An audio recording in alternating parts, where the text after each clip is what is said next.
আসসালামু আলাইকুম বন্ধুরা। তো আজকে আমি তোমাদের সাথে শেয়ার করব ঘরের বসেই খুব সহজ উপায়ে কিভাবে নান রুটি মেক করা যায়, এবং সাথে থাকছে চিকেন চাপ এবং গরম গরম গরুর মাংস। আর যদি নানের মধ্যে তোমরা কেউ বাটার নিয়ে নিতে চাও তো অবশ্যই নিয়ে নিতে পারো। তো প্রথমেই হচ্ছে এই যে ডোটা মেখে রেখেছিলাম 3 থেকে 4 ঘন্টা, তারপর এটি ফুলে উঠেছে।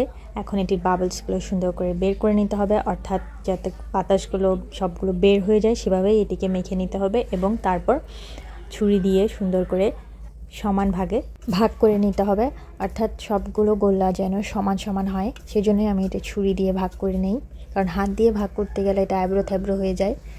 তো চলো দেখি কিভাবে করি।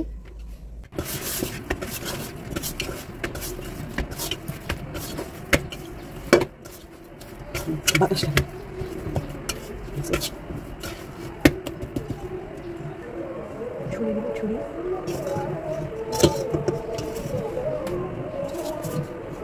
বড় বানাবো।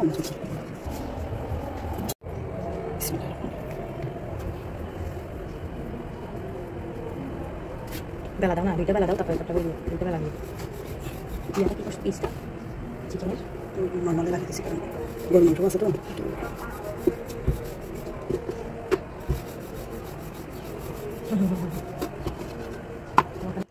তো রুটি বেলতে বেলতে যেই পাতিলে এই নানের প্রক্রিয়াটি করা হবে সে পাতিলটি প্রথমে গরম করে নিতে হবে, এই যে। তারপরে এখানে অয়েল অথবা তোমরা চাইলে ঘি অথবা বাটার যে কোনো একটি ব্রাশ করে নিতে পারো যার যার পছন্দ মতো। তারপর হচ্ছে রুটিটা বেলে এটার উপরে দিয়ে দিব। এই যে দেখো ফুলে উঠছে আস্তে আস্তে।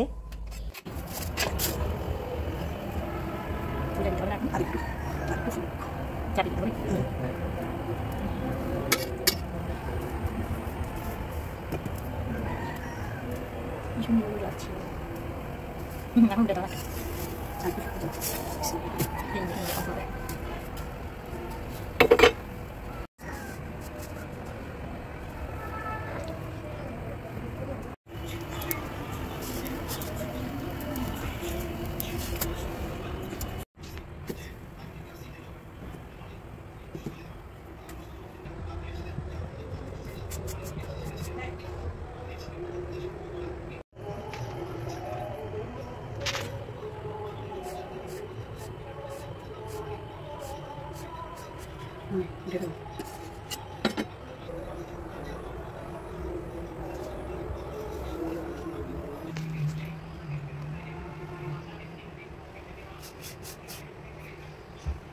একে করে সবগুলো রুটি ভেজে নিয়েছি। তো আজকের এই ভিডিওটি তোমাদের কাছে কেমন লেগেছে অবশ্যই জানাবে কমেন্ট করে এবং লাইক করে।